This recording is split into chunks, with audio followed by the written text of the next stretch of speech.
Ejaz CSC computer science படிச்சிருக்கேன் 2024 passed out நான் வந்து ஹிஜெக்ஸ் டெக்னாலஜியில் இப்போ ஜாயின் பண்ணியிருக்கேன் ஹிஜெக்ஸ் டெக்னாலஜியில் ஜாயின் பண்ணுறதுக்கு முன்னாடி நான் பைத்தான் கோர்ஸ் பண்ணேன் 3 மந்த்ஸ் பண்ணேன் எனக்கு வந்துட்டு ஆஃபர்ஸ்ன்னு சொல்லி தான் கூப்பிட்டாங்க அங்கே எனக்கு டைமும் வேஸ்ட்டு ரொம்ப மணியும் வேஸ்ட் ஆயிடுச்சு எனக்கு ரொம்பவே எனக்கு டைம் ரொம்ப லேகாகவே ஆயிடுச்சு அதுக்கப்புறம் ரொம்ப ரியலைஸ் பண்ணதுக்கப்புறம் தான் நான் இன்டர்நெட்டில் சர்ச் பண்ணிவிட்டு நான் சேர்ந்த இன்ஸ்டியூட் தான் ஹிஜெக்ஸ் டெக்னாலஜி நான் இங்கே வந்து ஃபுல் ஸ்டாக் கோர்ஸ் எடுத்து படிச்சுட்டு இருக்கேன் இங்கே நான் ஃபஸ்ட்டு 2 மந்த்ஸ்லேயே நான் ஃப்ரண்ட் எண்டில் மட்டுமே நான் 4 ப்ராஜெக்ட் பண்ணியிருக்கேன் பேக் எண்டில் ஒரு ப்ராஜெக்ட் பண்ணியிருக்கேன் ஏபிஐ இன்டிகிரேட்டட் பண்ணி இங்கே ஃபுல் ஸ்டாக்கு மட்டுமே ப்ராஜெக்ட் தராமல் நம்மளுக்கு ஃப்ரண்ட் எண்டுக்குமே தனியாக நம்மளுக்கு இண்டிவிஜுவலாகவே நம்மளுக்கு ப்ராஜெக்ட் பண்ண வைப்பாங்க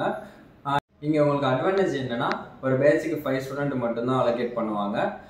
சாட்டர்டே உங்களுக்கு mark interview plus interviews questions எல்லாமே இருக்கும் ஆப்டி கிளாஸஸ் தனியாகவே உங்களுக்கு ப்ரிப்பேர்டாக எடுத்து கொடுத்துருவாங்க எனக்கு இது வரைக்கும் 6 பிளேஸ்மெண்ட் கொடுத்துருக்காங்க ஃபைனலாக அந்த பிளேஸ்மெண்ட்டில் நான் 7.5 LPயில் நான் பிளேஸ் ஆகிருக்கேன் ரியலி ஹாப்பி தேங்க்யூ ஃபார் ஹிஜெக்ஸ் டெக்னாலஜி